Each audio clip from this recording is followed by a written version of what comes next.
All right, I'm going to go ahead and get us started just because we do have a jam-packed agenda today.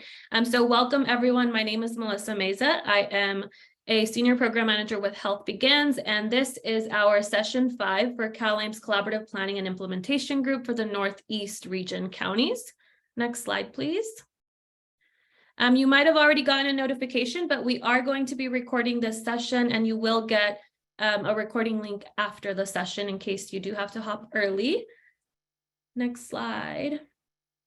Again, welcome to those of you who are just now joining us.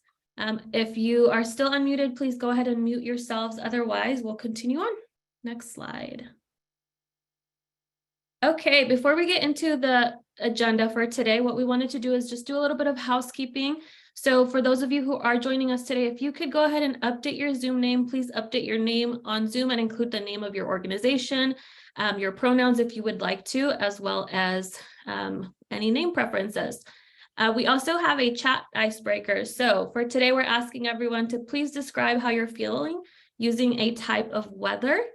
So I don't know if my facilitators can support with dropping in their feelings today. You can even use an emoji if you have a preference there. And in addition to this, we just wanted to encourage everyone to please engage. We're looking forward to a dynamic session, so please feel free to use the chat and raise your hand function as needed for questions, networking, and feedback. Again, we encourage you to use the chat, but you can also DM us personally and we can respond to you. I'm going to go ahead and pause. Okay, it looks like sunny with a bit of... Is it Friday? I love it. Okay, next slide, please. All right, so in order for us to move forward, I'd like to cover our objectives for the day. That being said, we do have 4 objectives for today, and so these include making sure that participants by the end of this session will understand how to use the funding sources available to CalAIM stakeholders. And so we'll engage in a funding spotlight.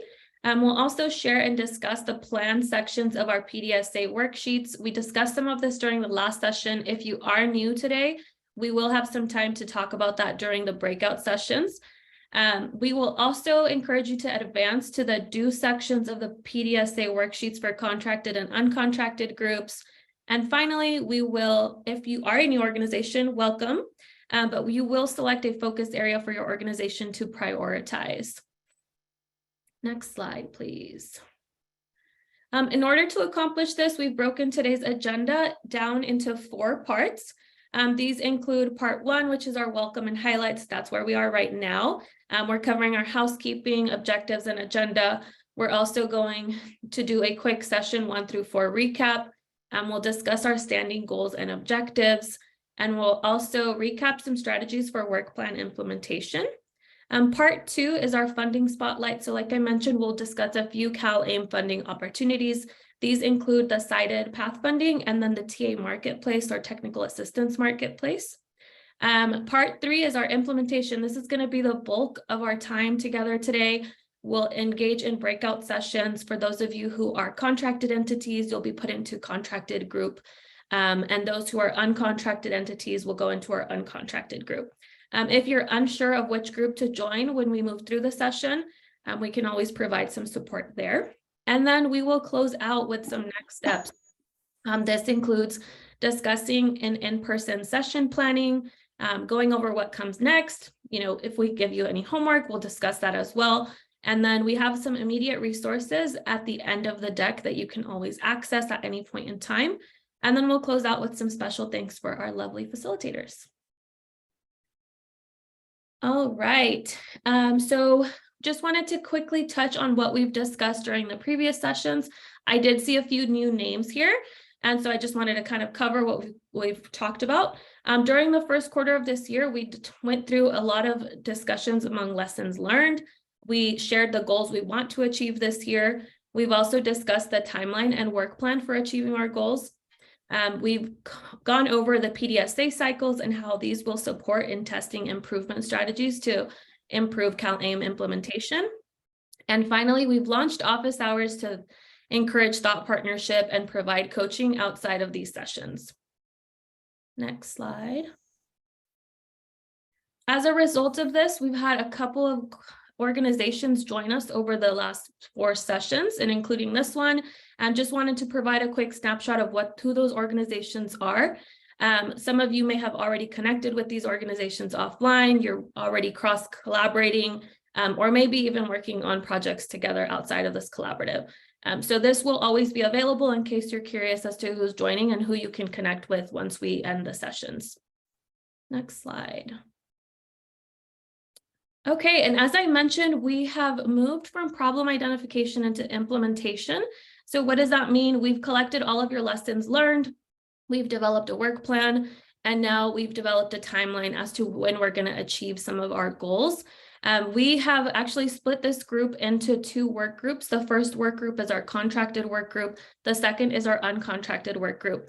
Within those 2 work groups, we have outlined timelines specifically to achieve the goals of each work group. For the contracted work group, you'll see here we are currently in phase 3, which is our solutioning.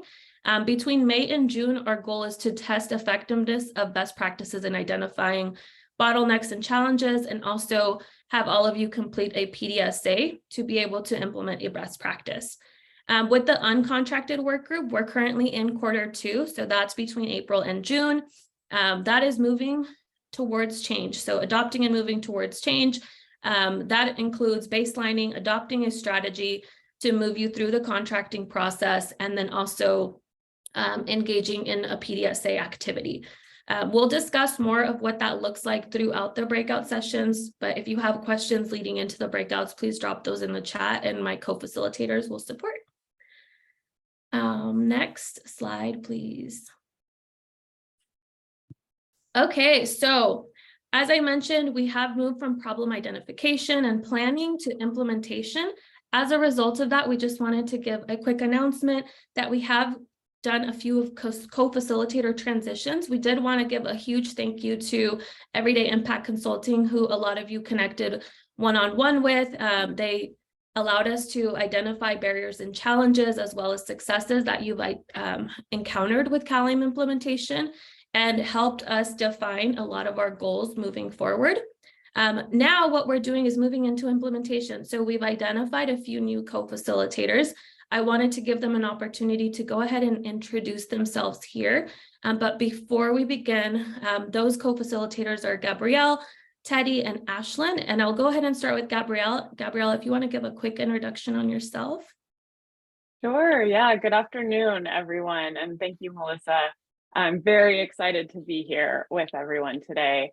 My name is Gabrielle Altroche. I'm from Altroche Consulting, and I'm a health systems leader and consultant, mostly in the Medi-Cal space. So I've spent over the last decade working with Medi-Cal, Medicare, and other underinsured members and patients, primarily in San Mateo County. So I ran the customer support functions of the local Medi-Cal plan there, and recently launched a consulting firm. So very excited to be here, and excited to be part of this work. I'll pass over to Teddy.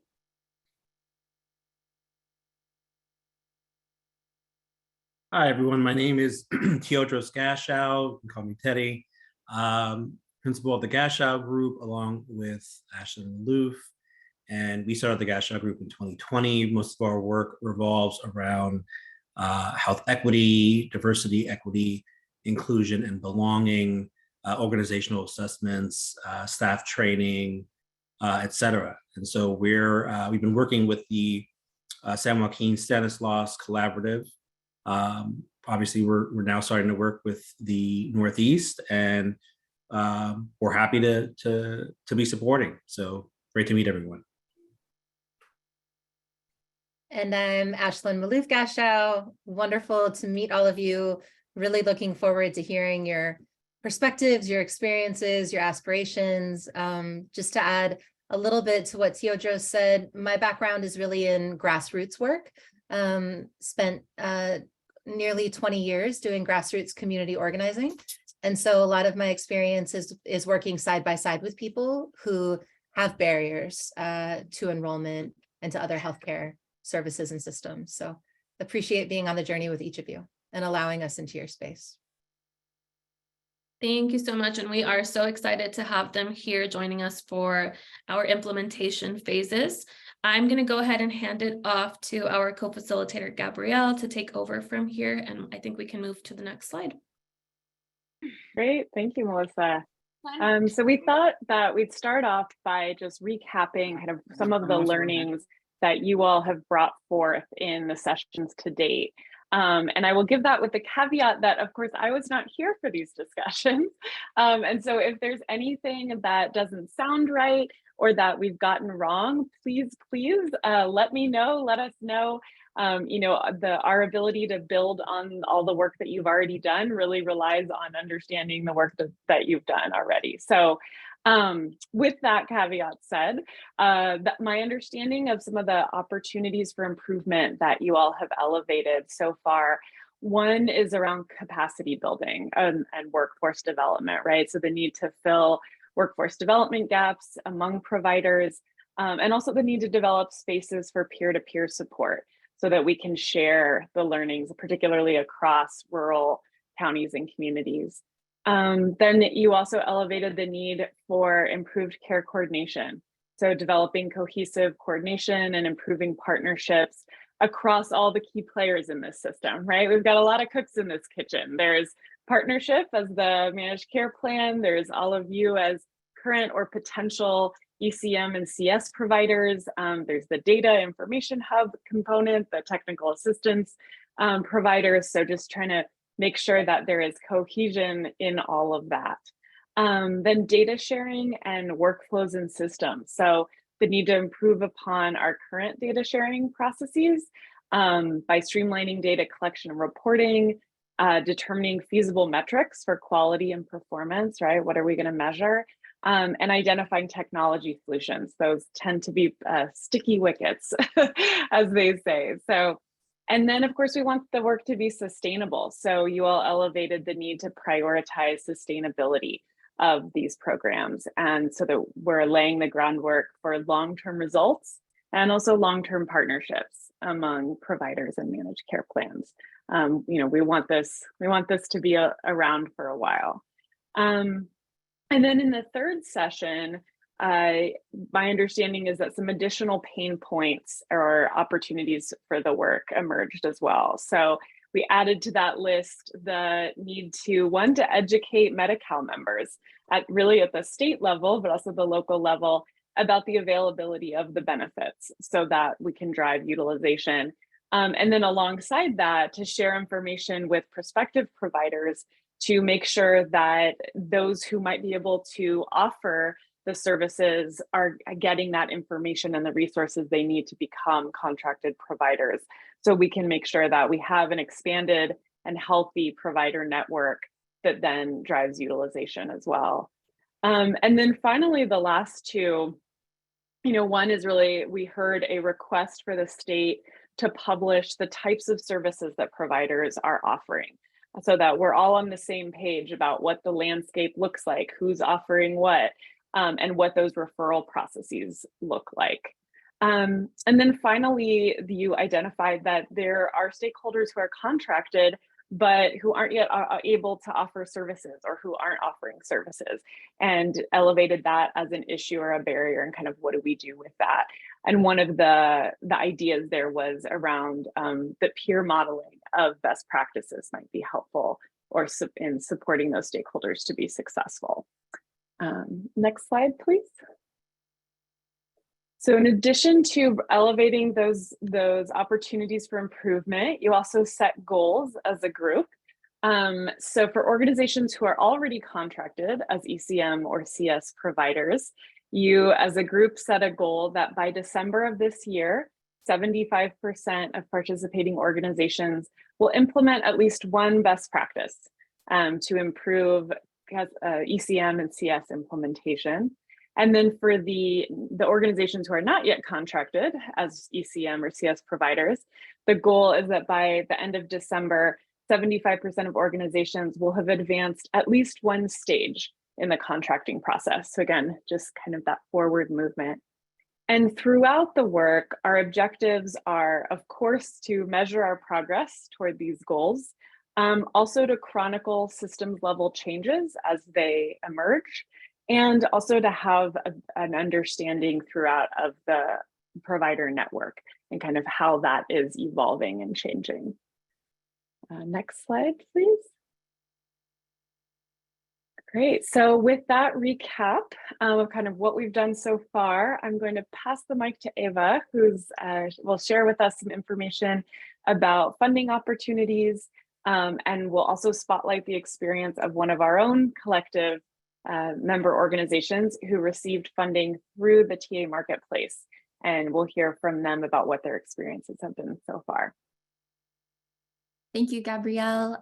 So I'm going to highlight a couple of opportunities for funding. And as Gabrielle said, we'll have kind of one of your colleagues discuss their experience with the TA Marketplace. But because, DHCS understands that MCPs and providers will need to make investments in care management capabilities, infrastructure, IT, data exchange, and workforce capacity, there are some programs available to you that have been designed to meet this need by providing funding and additional resources.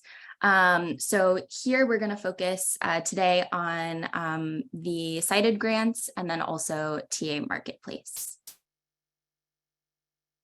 So the first one that we're going to spotlight today is the PATH-CITED grant that's available. The application is closing on May 31st, so there's a little bit of time left to get those in. And what we really want to emphasize here is just that there are a lot of applications for these funds in terms of what you can actually use them for. So if you go to the link here that's in the deck, you will be able to see all of the allowable uses for these funds. They're listed on the site in some different categories. So these include increasing provider workforce, infrastructure to support integration into CalAIM, infrastructure to support ECM and CS services, monitoring ECM or CS services, and then also outreach to under-resourced and or underserved communities for ECM and CS services. So within each of these kind of buckets, there are some specific examples of what that could look like for your particular organization. So something to think about kind of as we move forward today with our PDSAs is to think about how this could kind of fit into your test of change, and if there are resources that would kind of help you enact that, that they might be included here in this list. Another thing just to highlight is that there is the final kind of session of office hours for support with the PATH-CITED applications tomorrow, the 26th at 10 a.m. And also, if you go to that link here that's in the deck that will be provided to you, there is additional information that really highlights sort of tips and tricks to kind of making your application, as like specific to these funding sources as possible. So the other resource that we want to highlight is the TA Marketplace. And similar to the PATH-CITED grant, there are a lot of potential applications for this resource. We also want to reinforce that the TA Marketplace is free. This is not a paid service. That might not be clear kind of when you're looking at the site, but just please keep that in mind as you're kind of moving through the decision to apply and then the application process. Additionally, there are many vendors that if you reach out to them can help you with the process. So it can kind of help like walk you through what the process for applying even looks like. Health Begins is on the TA Marketplace, and we have gotten some feedback that the site can be a little bit sort of clunky, like there isn't the opportunity to search by keyword. So just keep that in mind when you're starting this process. You might have to click through sort of different pages that list the vendors, but if you know that going into it and spend that time with that resource, you can, find vendors that are specific to your needs, and it can have a really great payoff. Again, just keeping in mind that, these are resources that you can connect directly to your test of change, to the work that you're going to be working on today in the session and kind of moving forward in this process. So now we're going to hear from one of our participants who's gone through the process of applying for the TA Marketplace. Andrea Edwards from Visions of the Cross is going to provide a little bit of additional insight and what this experience was like for them, and just kind of give us a little bit more visibility into what that looks like. Andrea, are you here? Yes, hi, thank you. Hi, everyone. I'm Andrea, Program Administrator for Visions of the Cross. We're here in Redding, California, Shasta County. I'll give you a little bit of feedback on my experience while applying for the TA Marketplace. I'm reading off a sheet of paper because I have to type it out. So if you're wondering what I'm looking at. So initially, I didn't know what the TA Marketplace was or how it was going to benefit our organization in the PATH-CITED Round 2 application, but I did know that we had to apply for the TA with a TA vendor in order to apply for Round 2. So when you go on there, the TA attestation was easy, as we're already contracted with our MCP, Partnership Health Plan of California, for the delivery of ECM and community support services. There are two separate websites for the CITED Round 2, the CITED page where the application portal is located for the grant, and then there's the marketplace site, which is where you register and shop for a TA vendor. You must follow close instructions and download the Microsoft Authenticator app in unison with your registration for your TA Marketplace account. I ran into one barrier with registering for the TA Marketplace, as the QR code for the Microsoft Authentication app it was wrong that they had provided the PATH-CITED team. So it wouldn't let me fully register for a while. However, Kyle with the PATH-CITED team is super awesome. He went above and beyond to help me overcome this barrier. So once I was registered, it gives you an option to shop for a TA vendor. So you can choose between, you could build your own, or you can choose off the shelf TA assistant application. But due to the complications I had with registering with the QR code situation, by the time I was able to shop for a vendor, there was only one available, which was Innovation Horizons, Inc.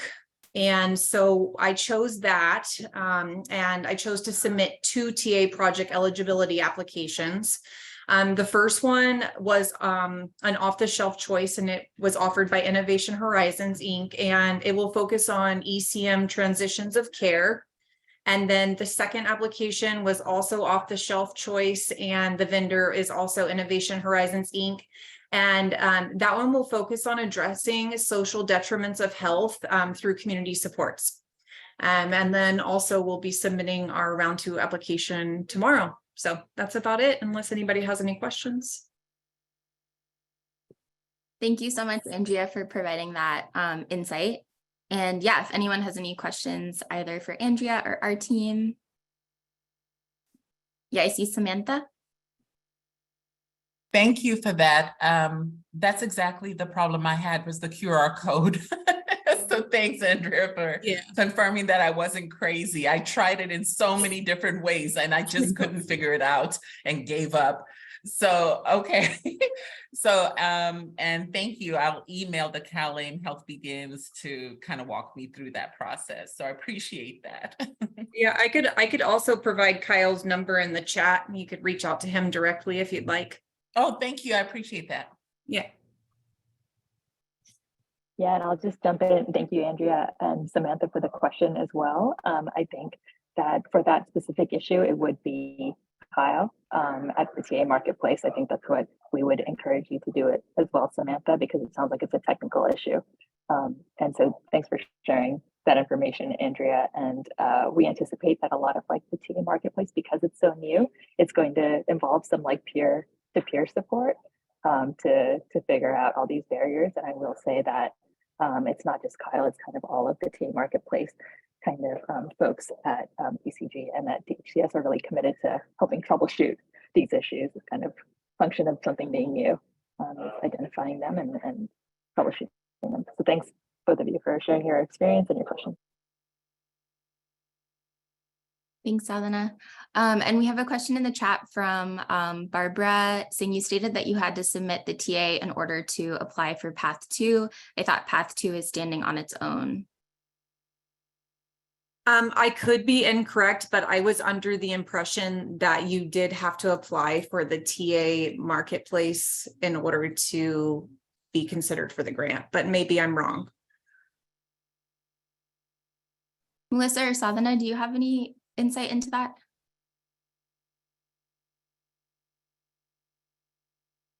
Yeah, so I'm looking at kind of the application instructions, and from the application instructions, it does not seem like you have to have that TA marketplace, but I could be wrong. This is definitely something that we can follow up with you all on. Yeah, I would just add, I think there's a benefit to going through both application processes. They do have very distinct objectives. So with the TA marketplace, you can do the hands-on or off-the-shelf TA on a very specific project. And then with CITED, that is a little more kind of specific or has more restrictions into like what you can use it for. But you can go and apply for both funding streams.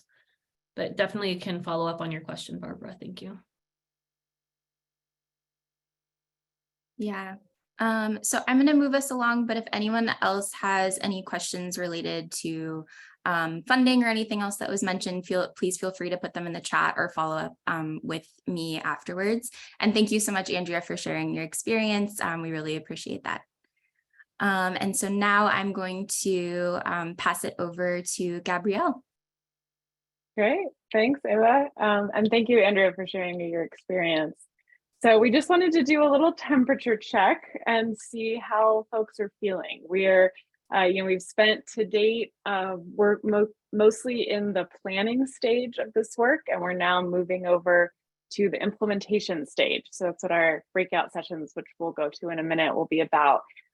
Just wanted to do kind of a temperature check. How are we feeling? So if you want to put a note in the chat or just share with us kind of how you're feeling about where we are in this work. Feel free to share any concerns, any appreciations, any thoughts.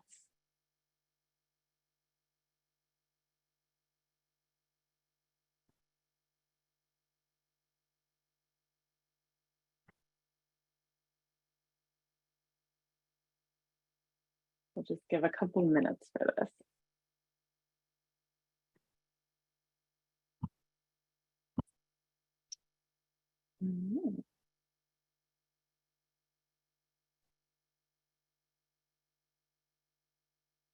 Okay, well, we don't have any strong feelings, it sounds like. So, all right, well, with that said, let's see. Thank you, Nathan. Let's see. Feeling okay, lots of work to do to get from start to finish. Yes, absolutely. Looking forward to the continued journey. Thank you. Yes. Yeah, this is not a small endeavor that we're engaged in here. Okay. Okay. Well, I think then we can move into our breakout rooms now. So if you haven't already put into the chat, please put whether you want to be in the contracted group or uncontracted group. Room A is for organizations that are already contracted as an ECM or a CS provider. And in both, and then room B is for those organizations that are not yet contracted. If you're new to this space, please just let us know in the chat whichever one best describes you. And either way, we're going to be focusing on where we are in our Plan, Do, Study, Act or PDSA cycles. So we'll give a moment for that, and then you'll be whisked up into your various rooms. Eva, can you advance to the next slide just so everyone can see the two differences?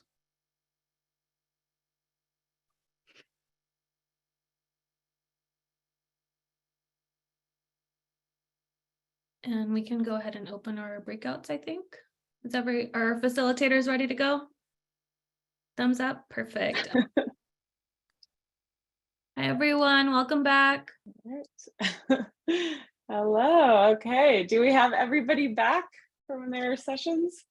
hopefully, and if not, in a minute. All right. Well, thank you for that great discussion. Hopefully, the other group felt that that was valuable as well. We wanted to just create a little bit of time for the groups to come together for discussion. So, you know, what questions or thoughts you might have for one another, particularly those of you who are in organizations that are not yet contracted. If you have questions for the folks who are about the contracting process, or one of the things that we were doing in our group was also sharing best practices on how to outreach to members and how to do some of that triage. So if you have thoughts about that as well, or any other kind of best practices that have been working for your organization that you'd like to share, this would be a great time.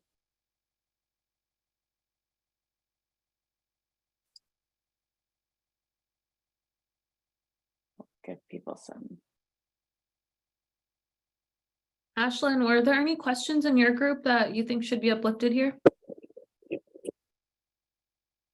What do you think, group?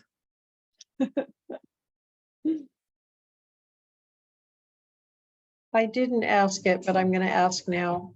I'd like to know if anybody has best practices or thoughts about over the course of the last year, if you've had a loss of your ECM staff, if you've had attrition or turnover or churn rate, whatever you want to call it. Can you talk about that? And how can you look at reducing your turnover? Because that's been an issue for us, and I don't know if it's an issue for anybody else. And that becomes costly because you're doing all this training. My average caseload per ECM case manager is low. The rates, depending on the health plan, ranges from 35 to 50, and our case managers have not even hit 20.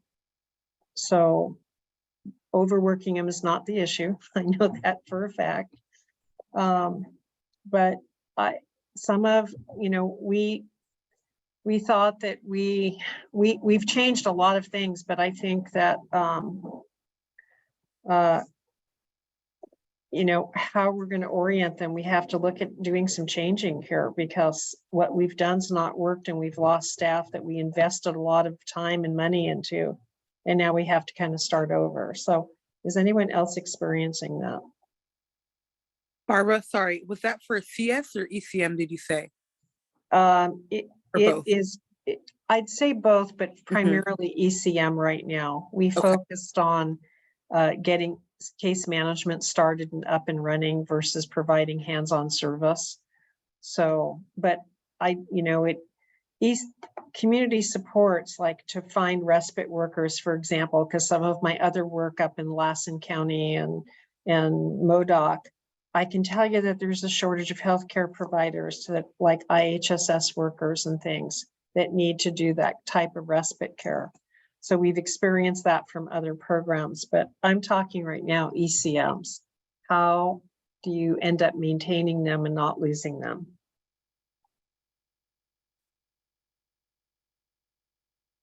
Thank you for bringing up that question, Barbara. I think that is one that many organizations deal with. We're opposite. We don't have the office space needed to hire. So Andrea, we do things remotely. So I have a lot of staff, although I have an office in Shasta County. I used to have an office in Alturas, but we are actually kind of setting people up with home offices, working remotely with laptops and printers or iPads, and we do a phone stipend of $35 a month to work.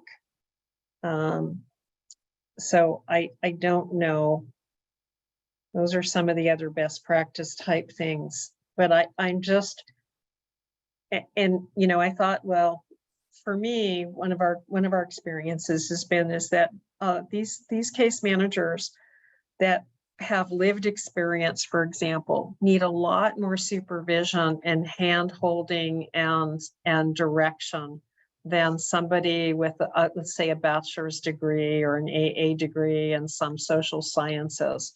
And that's what we're finding. And you know, luckily for us, I have master prepared social workers and LCSWs and RNs that do case management, but I want those people with that lived experience to help us with some of these social determinants of healthcare. One, because financially, that's how this was set up, right? I mean, the health plans are not paying us at rates that we could utilize RNs or LVNs to do some of this work, but it really is another whole social model. So I'm just kind of curious what other people are experiencing and how have you worked on that, or have you not had that problem? Oh, can I jump in? Absolutely, please do. So the same has been going on with us, Barbara. We've been struggling with staffing, but I feel like it's not just in CalAIM, it's across the board. I think it's the industry. I think it's the industry. But I know our challenge tends to be more, and I'm thinking about Sacramento specifically. Our challenge tends to be more with our CS workers, because I don't know if they just feel like there's the pressure around the whole housing shortage issue and engaging and all this other stuff. But I absolutely agree with you about the folks with lived experience. It's such a big thing now to hire people with lived experience. And I have to be honest, I've had so many challenges as well, and I can't micromanage.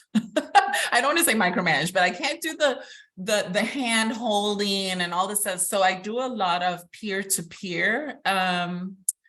My staff, if I know a staff has a strength in this, then that's your go-to person for this. And they kind of train them. So they have the general training, of course, about CalAIM, about the market, about the thing. And then I have staff that have unique skills. And so I have that staff train on that, and they shadow them and they walk with them. And the same with ECM. I even do cross training between the CS and the ECM because those two cross all the time. Right. So there's certain skill sets that an ECM, like a CS case manager will have, that I have them train an ECM person on.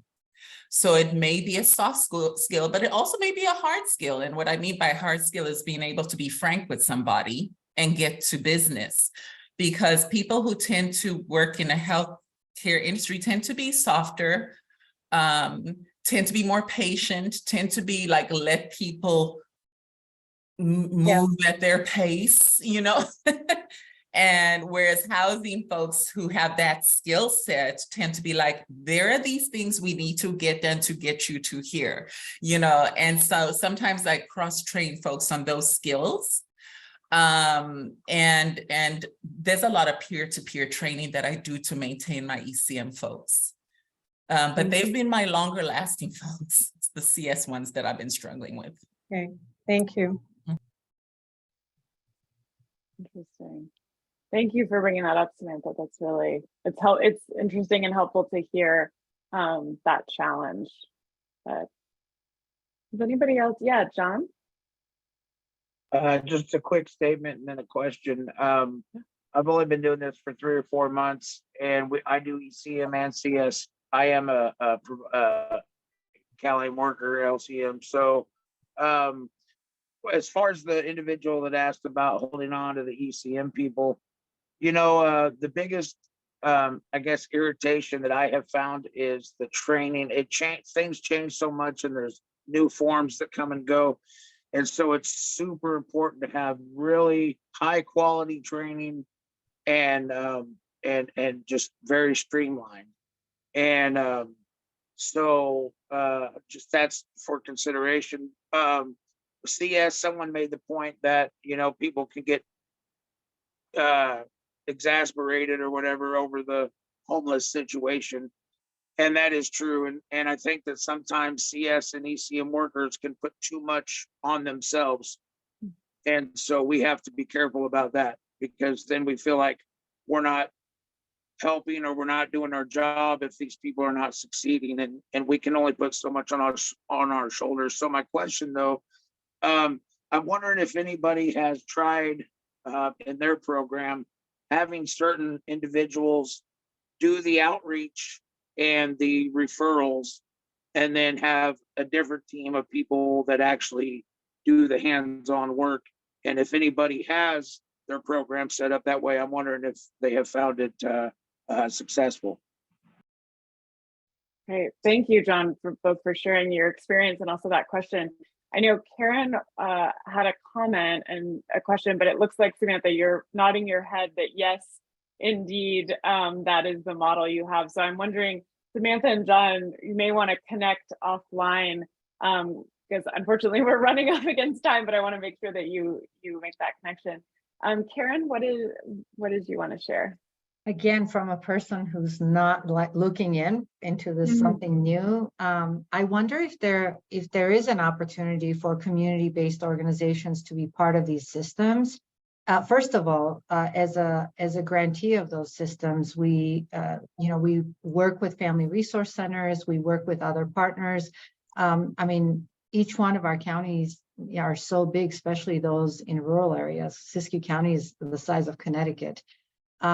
If there's opportunities to use existing systems that are really positioned to offer supports to those organizations who have the resources, but maybe not necessarily the funding to sustain and grow what they already do.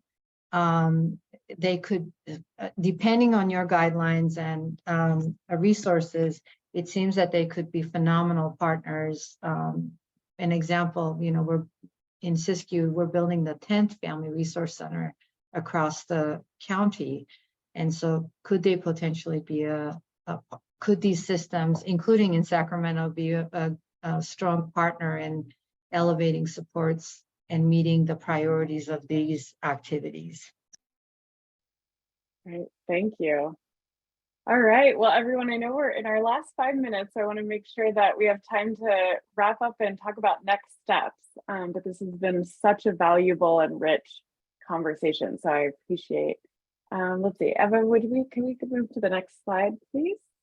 So as many of the folks in our group were still working out their plan. And so whether you are still working out your plan or whether you are moving on to the do section of your PDSA cycle, one thing that I'd like to ask you to think about is how you're going to measure success with whatever your test of change is. And the important thing about doing that early on is you don't want to come up with a great idea, try it out, and then realize once you're at the end, oh wait, we don't actually have the information that we need in order to know whether this was successful. So part of your planning process is really thinking about what are one or two, pieces of data or pieces of information that'll tell me whether or not this test of change has actually been effective or successful. And thinking about, well, where is that information stored? Do we already gather that, or is that new information that we need to start gathering? So just a little tidbit there. I also want to really encourage folks to join our office hours. The next office hours will be June 6th at 2 p.m. And we'll have those regularly. We can offer one-on-one support. They're also a great space if you want to come together with another organization that we can kind of flush out in more detail some of the conversations and issues that have come up today. And we'll go to our next slide and Eva will wrap us up. We're going to do 2 quick polls. So for those of you that were in the group of contracted organizations, which best practice category are you committing to? And some of you have already, you should get a pop-up right now on your screen. If you're not in that group, don't worry, you can just X out. But which one are you committing to? Some of you already know, some of you may not know yet. All right. And then everybody's gotten that. We'll move. Eva, how are we looking? Oh, great. We have the results. Okay, so it looks like 75% are in workflows and processes. All right. And then we've got some capacity building and some technology. That's great. Okay, and then the next one is for those of you that are in the uncontracted group, is will your organization commit to taking a key action in at least one core area in order to support moving forward in the contracting process? So yes, you're all in, we're still deciding, or oh, we've already committed. Let us know where you are in that process.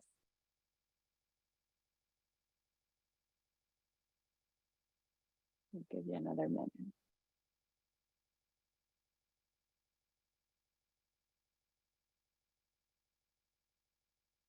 Okay.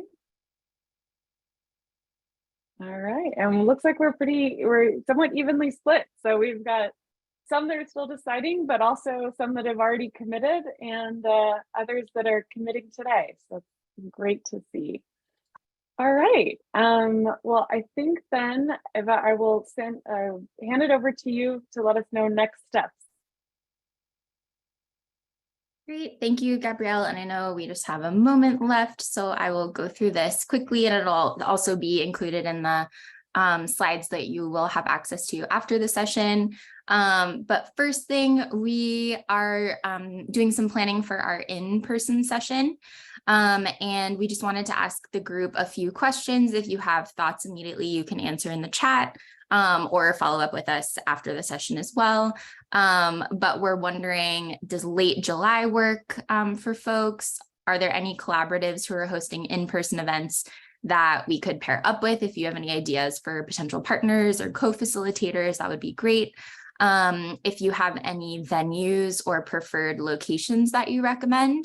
And also, what are you hoping to achieve that day? What do you want to get out of this in-person session and the opportunity to be together in person?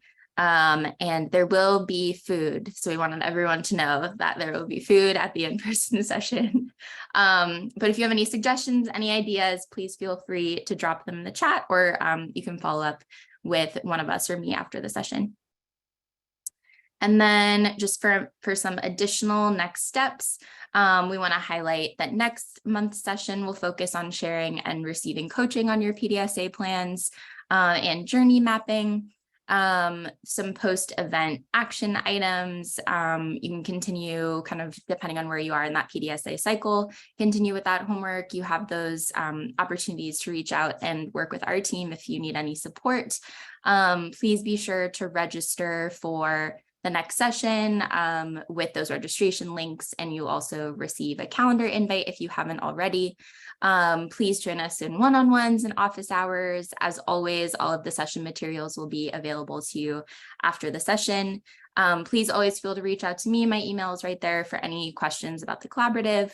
And also just keep spreading the word about this group and let us know if there are any folks that you think would really benefit from being part of this group, and we can make sure to reach out to them and include them in future communications. And before we conclude today's session, we just want to give a big special thanks to our facilitators. We have our Health Begins PATH CPI project team, Gabrielle Alt-Richet, and we're so excited to have her as part of this group, as well as the GASHAW group. So thank you all so much for being here today. Have a great rest of your week, and we look forward to seeing you next time. Thank you. Thank you, everyone.